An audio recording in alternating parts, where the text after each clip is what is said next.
नमस्कार दोस्तों, स्वागत है आप सबका आपके अपने यूट्यूब चैनल सत्येंद्रास क्लासेस में। जैसा कि आपको हमने और हमारी टीम ने आपको इन्फॉर्म किया था कि कल से हम वीडियो प्रॉपर इस चैनल पे डालेंगे। मैथ की मिलेगी आपको, जीएस की मिलेगी, इंग्लिश की मिलेगी, रीजनिंग की मिलेगी। मतलब हम कह सकते हैं कि आपको प्रॉपर इस चैनल पर प्रत्येक सब्जेक्ट की वीडियो मिलेगी, अवेलेबल रहेगी।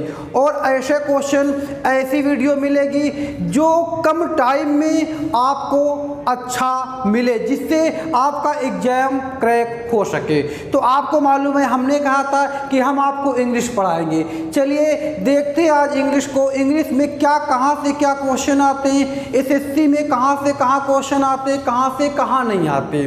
और आपको एक बात हम बताते, इन्फॉर्म करना चाहते हैं कि जहाँ से हम वीडियो आप लोगों को अवेलेबल करा रहे हैं, हम उत्तर प्रदेश के फतेहपुर डिस्ट्रिक्ट से अवेलेबल करा रहे हैं, जहाँ पे हमारी ऑफलाइन कोचिंग चलती है, जिसका नाम द नॉलेज पार्क है। ये पटेल नगर में अवेलेबल है। आप आके अगर हम लोगों से ऑफलाइन पढ़ना चाहते हैं, हमारी फैकल्टी से मिलना चाहते हैं, स्टाफ से मिलना चाहते हैं, तो आप लोग आके हमसे कांटेक्ट कर सकते हैं। चलिए देखते हैं आप। और हाँ, एक बात और कहना चाहते हैं कि आप अधिक से अधिक वीडियो को शेयर करिए, सब्सक्राइब करिए, लाइक करिए और कमेंट्स भी करिए कि हमारा जो पढ़ाने का तरीका है आप लोगों को कैसा लगा, कुछ यूनिक था या नहीं था। चलिए स्टार्ट करते हैं इंग्लिश के बारे में।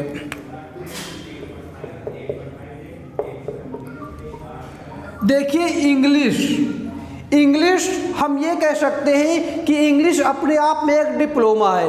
अगर इंग्लिश हम अच्छी तरीके से सीख लेते हैं तो कभी भी हम अनएम्प्लॉय अपने आप को फील नहीं करेंगे। ठीक है, आप इंग्लिश बढ़िया सीख सकते हैं। आप सीबीएसई बोर्ड में जाके किसी स्कूल, प्राइवेट स्कूल में पढ़ा के आप लोग आराम से 20-25 हज़ार रुपये कमा सकते हैं। ठीक है, तो वैसे भी देखिए आप, ये भी बात है कि अगर आप इंग्लिश से यूपी यानी कि कोई भी स्टेट हो, स्टेट लेवल को छोड़ करके इंग्लिश मोस्टली एग्जाम में पूछी जाती है। ठीक है, तो जरा हाँ एक बात और कहना चाहेंगे कि जैसे हम लोग कोई फॉर्म भरते हैं तो सबसे पहले उसका सिलेबस के बारे में हमको जानकारी होना चाहिए। सिलेबस ये नहीं होता है कि मान लो हमने एसएससी का फॉर्म डाला, ठीक है, एसएससी सीजीएल हो या कोई भी, मान लो स्टेनो को छोड़ करके, हम स्टेनो की बात बाद में करेंगे। ठीक है, मान लो हमने फॉर्म डाला तो हमने मालूम कर लिया कि उसमें सिलेबस क्या आएगा। आपकी मैथ आएगी, आपकी रीजनिंग आएगी, आपकी जीएस आएगी, आपकी इंग्लिश आएगी। ये आपका सिलेबस नहीं है। सिलेबस ये बिल्कुल नहीं है। सिलेबस क्या है, जैसे कि इंग्लिश है, इंग्लिश में कहाँ कहाँ से क्वेश्चन आते हैं, किस फील्ड से ज़्यादा क्वेश्चन आते हैं। कभी कभी ऐसा होता है ना कि हम वही पढ़ के चले जाते हैं, हमको लगता है कि हमने इंग्लिश पे बहुत ज़्यादा टाइम दिया है और पेपर में हम बढ़िया करके आएंगे, बट जब एग्ज़ाम हम देने जाते हैं तो ये देखते हैं कि जो हमने पढ़ा वो एग्ज़ाम में बिल्कुल ना आया, लेकिन हमने तो बहुत पढ़ा। तो सबसे पहले हमको जानकारी होना चाहिए कि सिलेबस क्या है, इंग्लिश में कहाँ कहाँ से क्वेश्चन, मोस्टली क्वेश्चन पूछे जाते हैं। तो हम पहले इसको देखते हैं। देखते हैं क्या, कहाँ से सिलेबस में, कहाँ सिलेबस में इंग्लिश से क्वेश्चन आते हैं। तो आप लोगों ने देखा होगा, सभी लोगों ने एग्जाम में पार्टिसिपेट किया होगा, तो सबसे पहले आपको वहाँ पर जो क्वेश्चन मिलेंगे वो मिलेंगे कॉमन एरर से। ठीक है, कॉमन एरर में जो क्वेश्चन पूछे जाते हैं वो अलग अलग टाइप के एग्जाम में अलग अलग नंबर से पूछे जाते हैं। जब अब जाके आपको मालूम है कि जो सीजीएल वगैरह होता है, 10+2 होता है, प्री में 25 क्वेश्चन इंग्लिश के आते हैं। ठीक है, बट पहले क्या होता था, 50 क्वेश्चन आते थे, जैसे कि स्टेनो में 100 क्वेश्चन आते हैं, लेकिन ये क्वेश्चन कॉमन एरर सब में आते हैं। तो कॉमन एरर पूछा कहाँ से जाता है। ठीक है, ये देखते हैं कि कॉमन एरर हम कैसे रिकॉग्नाइज कर पाएंगे, कैसे फाइंड आउट कर पाएंगे कि किस पार्ट में एरर है। जैसे हम एक सेंटेंस लिखते हैं, जैसे हमने लिख दिया, the Ram is a very cruel person, the Ram is a very cruel person who I know, who I know, हमने क्या किया, इसके इस प्रकार से पार्ट कर दिए। यहाँ पर आपको दे देगा नो एरर दे देगा, ठीक है, यहाँ पर दे देगा ए, यहाँ पर बी, यहाँ पर सी और ये डी दे देगा। यही है कॉमन एरर। आपसे पूछेगा बताइए इस पार्ट में किस पार्ट में एरर है, इस सेंटेंस के किस पार्ट में एरर है। अगर हमने पार्ट्स ऑफ स्पीच अच्छे से पढ़ा, जैसे कि हमने आर्टिकल बढ़िया से पढ़ लिया, हमने नाउन बढ़िया से पढ़ लिया, हमने प्रोनाउन पढ़ा, एडजेक्टिव पढ़ा, एडवर्ब पढ़ा, प्रीपोजिशन पढ़ा, कंजक्शन पढ़ा, हम इसको सब अच्छे से पढ़ लेंगे तो बड़े इजीली हम फाइंड आउट कर लेंगे कि यहाँ पर एरर किस पार्ट में है। तो जैसे कि अभी हम केवल बता रहे हैं कि इस टाइप से एरर पूछी जाती है। जैसा कि आप लोगों को लगता होगा कि सर नाम के बिफोर तो हम आर्टिकल का यूज करते नहीं हैं, लेकिन जानकारी के लिए बता दें कि डेफिनिट आर्टिकल का यूज जब कोई बात अंडर डिस्कशन हो, अंडर डिस्कशन मतलब जिसके बारे में बात पहले से हो चुकी हो, या यूनिक पर्सन हो, या वो सुपरलेटिव डिग्री हो, इन तीन के साथ हम यह डेफिनिट आर्टिकल का यूज करते हैं। यहाँ पर हमको क्लियर है क्या लिखा है, हु आई नो, जिसको हम जानते हैं, हु आई नो, यानी कि हमें क्लियर हो रहा है कि वही राम है जिसको हम जानते हैं। डिफरेंट हो गया ना, तो डिफरेंट करने के लिए हम इसके साथ आर्टिकल का यूज किया है, ठीक है। तो कहने का मतलब है आज हम आप लोगों को आर्टिकल पढ़ाएंगे। देखते हैं बड़े इजीली लैंग्वेज में कैसे पढ़ते हैं, बहुत कम टाइम में कैसे हम आर्टिकल को फिनिश करते हैं।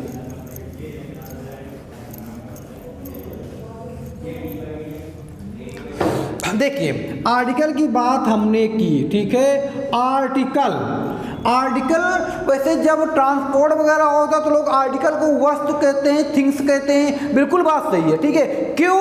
क्योंकि जो आर्टिकल होते हैं वो ओनली एंड ओनली ये आते हैं आर्टिकल के साथ ही आते हैं, थिंग्स के साथ ही आते हैं। वो थिंग्स नॉन लिविंग हो या लिविंग हो। जरा देखते हैं आर्टिकल, जैसे आप लोग पढ़ते होंगे एडजेक्टिव किन के साथ आते हैं, वो नाउन या प्रोनाउन को क्वालिफाई करते हैं। उसी प्रकार जो आर्टिकल होता है ये ओनली एंड ओनली ये आता है नाउन के साथ, ठीक है। किसके साथ आता है? नाउन के साथ आता है। तो हम कह सकते हैं, क्या कह सकते हैं कि जो आर्टिकल है ये यंगर ब्रदर ऑफ किसका भाई है ये? क्योंकि भाई एक ही ऐसा काम करते हैं, यंगर ब्रदर ऑफ एडजेक्टिव कह सकते हैं। आप क्यों छोटा क्यों कहा? क्योंकि ये थोड़ा कम काम करता है, ये केवल नाउन को क्वालिफाई करता है, जबकि adjective noun and pronoun both को क्वालिफाई करता था, ठीक है। आप समझते हैं इसके बारे में, आर्टिकल के बारे में, ठीक है। देखो आर्टिकल क्या होते हैं, आर्टिकल को आपको बता दिए क्या होते हैं क्या नहीं होते, ठीक है। तो आर्टिकल सबसे पहले क्या काम इनका, ये नाउन के साथ लगकर उनको सर्टेन यानी डिफिनिट या अनसर्टेन मतलब इनडिफिनिट करते हैं, ठीक है। तो हम कह सकते हैं there are two type of article के कितने टाइप होते हैं? आर्टिकल के भैया 2 टाइप होते हैं। कौन कौन से टाइप होते हैं? 2 टाइप। एक आपका होता है डेफिनिट और एक आपका होता है इनडेफिनिट। एक होता है डेफिनिट और एक होता है इनडेफिनिट। जरा देखते हैं, देखो जैसे कि नाम से ही मालूम चलता है डेफिनिट मतलब डेफिनिट है वो। जब डेफिनिट होगा तो डेफिनिट नाउन के साथ ही लगेगा, इनडेफिनिट नाउन के साथ कभी नहीं लग सकता है। इनडेफिनिट जो है वो केवल इनडेफिनिट के साथ लगेगा, कभी भी डेफिनिट के साथ नहीं लग सकता, क्योंकि ये अपने जैसा ही साथी ढूंढेगा, दूसरे के साथ नहीं रहेगा, ठीक है। डिफिनिट आर्टिकल में केवल एक आर्टिकल आता है दा। क्या आता है? दा। और यहाँ पर क्या आता है? अ और ऐन आता है। आप लोग देखे होंगे प्रोनाउंसिएशन जब हम लोग करते हैं तो डेफिनिट आर्टिकल में केवल दा आता है। इंडेफिनिट में आ और एन आता है। अब आप लोग प्रोनाउंसिएशन करते होंगे, उच्चारण करते होंगे, बोलते होंगे। अब जब बात आ ही गई है, एग्जाम में तो नहीं पूछा जाता है, लेकिन जब बात आ ही गई है तो समझते हैं कि दा को दी कब बोलते हैं और दा को दा कब बोलते हैं। तो समझिएगा, जब इसके साथ जो नाउन आएगी और इसके साथ जो नाउन आएगी, जब उसका प्रोनाउंसिएशन हम करें और वहाँ से क्या निकले, वावेल निकले। क्या निकले? वावेल निकले, तो हम बोलेंगे दी। जैसे कि जब मूवी फिनिश होती है, पिक्चर खत्म होती है, तो लोग बोलते इंड। इंड क्या है? ई क्या है? वावेल है, तो हम बोलेंगे दी इंड बोलेंगे। लेकिन जब इसके साथ आने वाले नाउन का फर्स्ट लेटर कॉन्सोनेंट होता है तो हम बोलते हैं दा। जैसे कि हमने बोल दिया गोड, तो क्या बोलेंगे? द गोड बोलेंगे। Is that clear? चलिए समझते हैं आगे। फिर क्या है? अब बात आती है इंडेफिनिट आर्टिकल की, आ और एन की बात आती है। देखते हैं, समझते हैं कि इनमें क्या डिफरेंस होता है। आप लोगों ने एकेडमिक लेवल में या और भी पढ़े होंगे तो जनरली ये बताया जाता है कि जब नाउन का फर्स्ट लेटर वावेल हो तो हम यूज करते हैं एन का। ठीक है, यही बताया जाता है जनरली कि जब नाउन का फर्स्ट लेटर वावेल हो तो यूज करते एन का, अदरवाइज यूज करते आ का।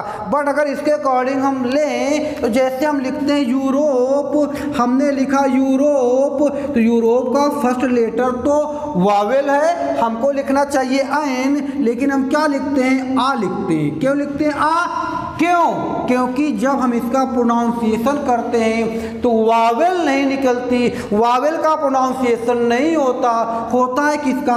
कॉन्सोनेंट का होता है, इसलिए हम आ यूज करते हैं। तो हम क्या कह सकते हैं कि अगर नाउन का प्रोनाउंसिएशन करने पर, वो डिपेंड करता है हम कि एन लगाएंगे कि आ लगाएंगे, ये नाउन के प्रोनाउंसिएशन पर डिपेंड करता है। ठीक है, अगर वावेल का प्रोनाउंसिएशन होगा तो एन लगाएंगे, अदरवाइज आ लगाएंगे। जैसे कि हमने लिखा एमपी लिख दिया, मान लो एमएलए लिख दिया, मेंबर लेजिस्लेटिव ऑफ असेंबली लिख दिया, एफआईआर लिख दिया। इन देखो एम को जब लिखेंगे क्या लिखेंगे? एमपी लिखेंगे। ए क्या है? ये वावेल है, तो यहाँ पर हम एन एमपी लिखेंगे।